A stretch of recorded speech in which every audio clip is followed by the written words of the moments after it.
Well, my name is Seth, Seth Zaremba. I have an agency in Cleveland, Ohio called Zinc, where we do business in about 41 states, heavily technology driven, heavily marketing driven, and we're really looking at attacking niches going forward.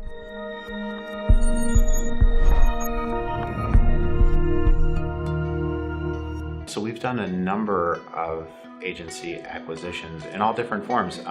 Some people just getting out of the business, and small books that, more premium, more customers. When we were growing, we really needed that. Lately, it's been more about finding things that fit with us, our carriers, and things that we're excited to do with our business model. And so we're getting better every time at understanding the key components of it and the business of mergers and acquisition. Oftentimes, circumstances beyond control drive M&A decisions. The seller gets put into a situation and they're not ready. And that causes all sorts of emotional things and all sorts of financial things that you really need time to go through. Buyer sometimes has something happen in their business. Maybe they lose a key employee, a market, and they're not necessarily ready, and they come together in this transaction and it's a red hot mess.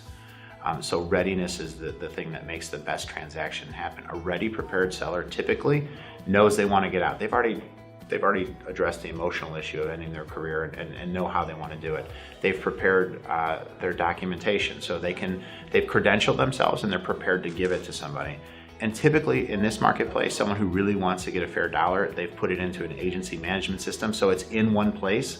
So that level of readiness is really easy for a buyer to come into and take.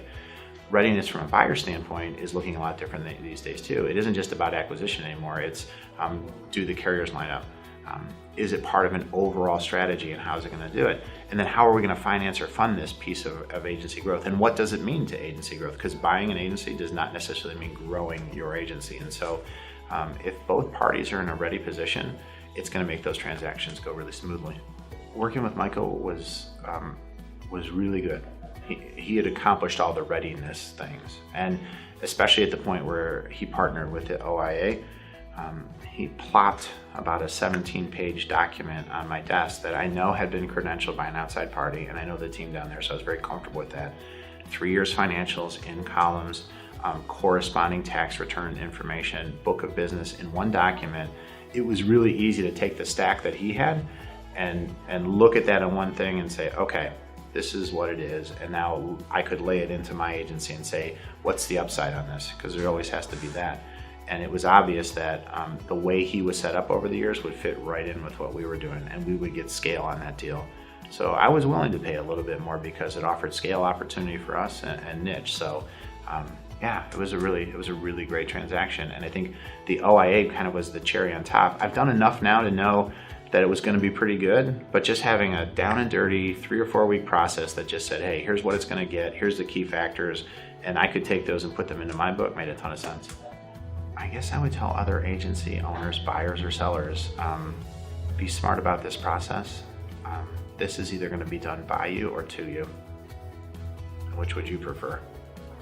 If it's going to be done to you, it's going to be on terms that aren't yours, at a time frame that you can't control, and a price for your life's work that's not going to have a ton of value, right? So be respectful of the process.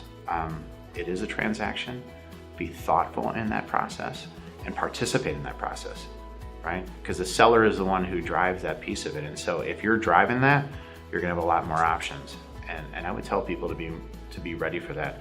And if you're an acquirer, if you're making acquisitions of agencies, then my goodness, have a plan, because buying an agency does not growth make. And I think carriers, the industry is getting more sophisticated about acquisition as growth. I think the shine is coming off that apple a little bit. And if you can't articulate what that does for your business and how it improves it in some way, then it's usually not going to add any additional value to the agency that you're trying to build.